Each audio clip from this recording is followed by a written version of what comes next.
So this is the component library. When you open up the component library, you'll see you've got a bunch of different buttons here that allow you to filter out what components you're actually looking at. So if you look here at finials, these were all seeded components. These are not copies of the exact component from the supplier. But they are pretty close. But now what we have done is we have started to add actual components that are from the suppliers. So the C scroll and this E scroll here, these are components from King Architectural Metals. These are the actual part numbers. If you click on View Product, it will take you to the product page at King Architectural Metals. We don't have very many loaded at this point. What we'd really like you guys to do is if there is a component that you would like to use in a drawing, click the Submit a Component here and just fill out the forms, give us a link to the supplier, and if you've got a picture of it, if there isn't a supplier link and you've got a picture of something you'd like added, you can put that here. Optional to add some notes and then submit that to us, and we will get those components added.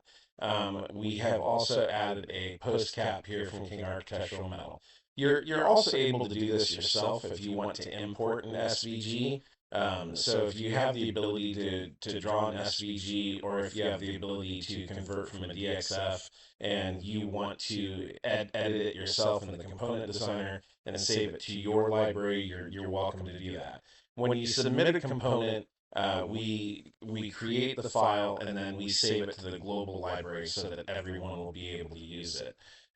Anything is once it's added, so all of the parts in the component library, once you sign up, you come into the component library, all of the parts are favorited. That's this little button right here.